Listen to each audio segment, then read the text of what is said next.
Дорогі глядачі, вітаємо на українську телемережу «Контакт» і запрошуємо тепер до розмови пані Лісу Kaestner від International Finance Corporation, яка займається справами інвестицій в Україні. Lisa, welcome to our show. Thank you very much for joining us.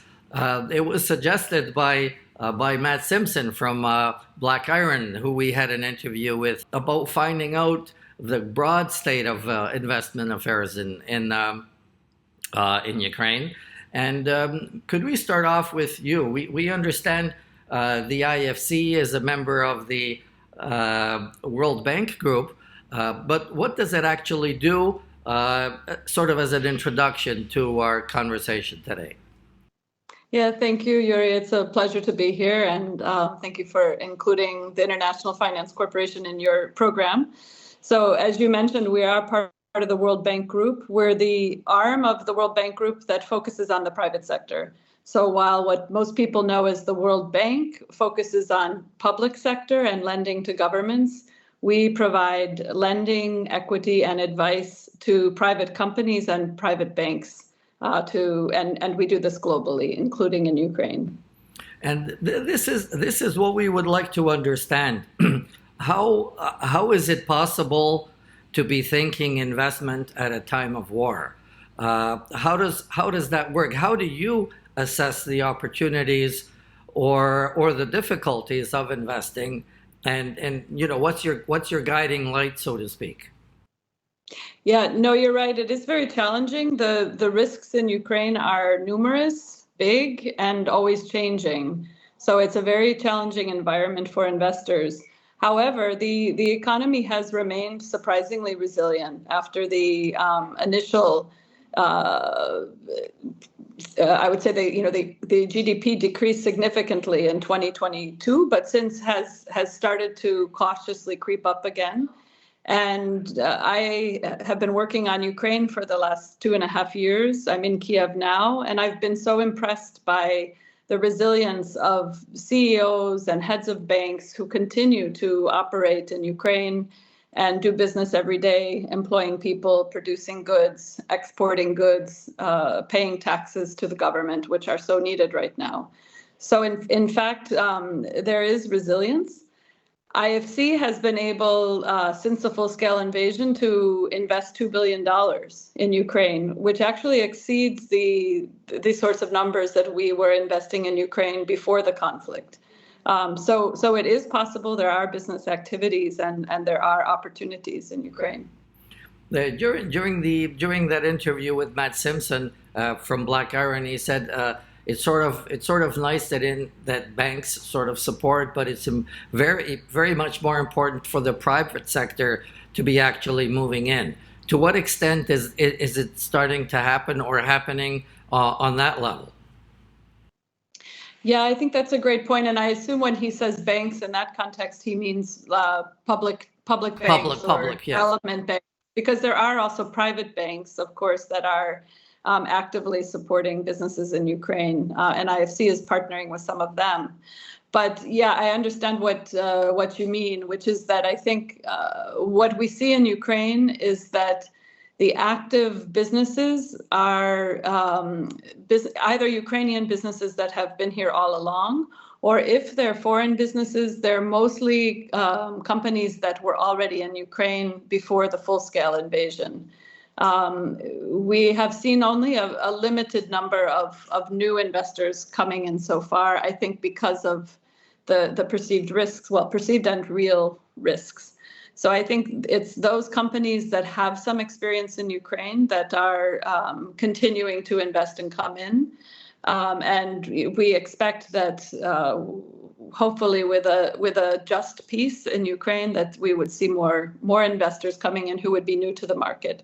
Now, we did have one really exciting transaction together with our partner, European Bank of Reconstruction and Development, in December in the telecom sector. This was the largest foreign direct investment in Ukraine since the full-scale invasion and by some measures in the last decade. And that was with a French corporate making a foreign direct investment in Ukraine. They had not been here previously. So there are cases where we also see new investors coming in. So I would encourage Canadian companies, particularly those that have an affinity to Ukraine, and I believe that is your audience, to consider Ukraine as a market for investment. Now, so we have we have this 3 years of turbulence, and you're inviting people to invest. Like, what are the investment opportunities? What are the fields or specific areas that you, let's say, would be guiding somebody that wants to do something in Ukraine? So I think there are some that are very people who know Ukraine will be obvious for them. For example, the agribusiness sector.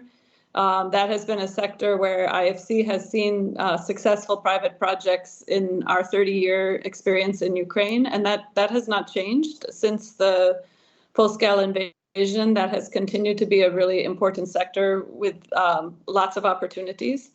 But I think there's also some new emerging sectors that emerge partly because Ukraine has undertaken a lot of reforms to open up to investors, but also, frankly, the reconstruction offers opportunities to the private sector.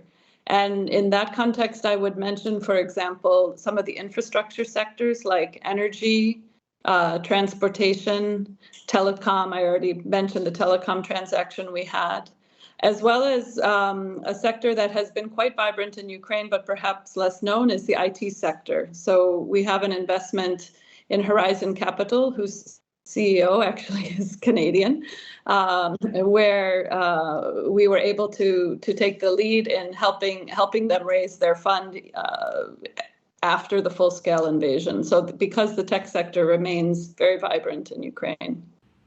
And what about people speak about the bureaucracy in Ukraine, that it's relatively difficult. What's the status on that? Has there been progress or improvements in the all the processes that are involved in this? Yeah, I think the investment climate in that regard is improving, both bureaucracy but also rule of law issues. Ukraine has, as you know, undertaken a path towards the EU, which requires significant reforms, including those which improve the investment climate. And that is improving. That's not to say it's easy. I'm not sure it's easy anywhere. But it certainly helps to have, I think, a local partner who knows how things work, and of course to have good advice on the ground. But I think overall there is an improvement. Okay, well, thank you. Thank you very much, Lisa. I know you have a very busy schedule, and thank you for taking time out for this. And hopefully we can catch you a few months down the road again. Thank you very much, Yuri. I appreciate it. Так, дорогі глядачі, це була розмова з пані Лісою Кестнер, яка є керівницею України від справ України від IFC і the International World Bank. Дуже дякуємо. Вертаємося до програми відразу після наступних реклам.